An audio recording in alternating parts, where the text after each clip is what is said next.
Alors justement, le martyre d'Alep a en quelque sorte recommencé le 19 septembre dernier avec le bombardement d'un convoi humanitaire. Dès lors, le ravitaillement de la ville est devenu quasi impossible, et d'ailleurs aujourd'hui clairement impossible.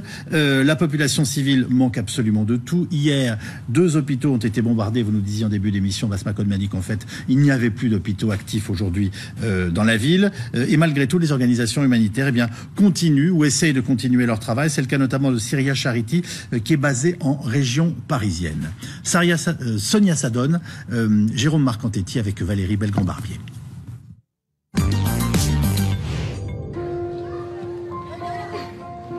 Hier, à l'aube à Alep, les 2 principaux hôpitaux à l'est de la ville se font bombarder. De nombreux blessés, dont une fillette retrouvée sous les décombres. C'est l'ambulance de l'ONG Syria Charity qui l'a transportée jusqu'à un hôpital de fortune. Au siège de cette association en banlieue parisienne, un des ambulanciers en direct d'Alep raconte cette journée de cauchemar. Il me dit qu'hier, ils ont secouru une fillette, que toute sa famille dans le quartier Chahar qui a été bombardée, 22 personnes ils sont morts, il y a juste une seule fillette qui est partie.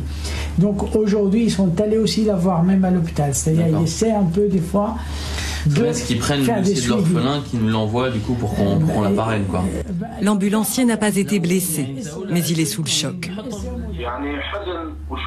Je suis vraiment très triste. Je revois les cadavres, les morceaux des corps, surtout ceux des enfants. Je n'arrive pas à exprimer ce que je ressens tellement c'est douloureux. Le docteur Sédic est originaire d'Alep. Ce chirurgien de l'association se rendait que possible dans sa ville natale pour opérer en urgence. La dernière fois, c'était il y a 1 an. Les conditions de travail étaient déjà désastreuses. Je me trouvais sur un endroit où il y a eu un bombardement. Donc il y a un hôpital de fortune. Donc j'ai été appelé parce qu'il y a des blessés, il faut y aller. Et puis ils savent que je suis chirurgien. Donc j'ai participé à aider cette personne à l'opérer avec très peu de moyens. Moi, quand j'étais sur place, je disais les conditions. On avait 2 choses qui étaient stériles. Juste les gants et les fils. On est dans l'extrême urgence, il n'y a pas quelqu'un qui nous aide. Le médecin anesthésiste, c'était moi, il y avait un aide en face, et puis c'est moi-même qui étais en train de badigeonner, il faut aller trop vite.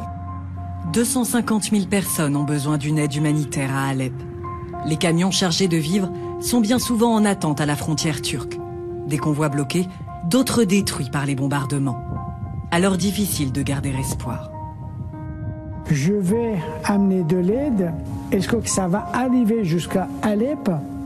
Est-ce qu'il y aura encore des gens vivants pour les utiliser? Est-ce qu'il y a de l'utilité? Je me dis, est-ce que je dois continuer ou est-ce que je dois arrêter et dire je peux rien, toute la société ne peut rien, l'association ne peut rien, elle ne peut rien. Ben dans ce cas-là, on abandonne.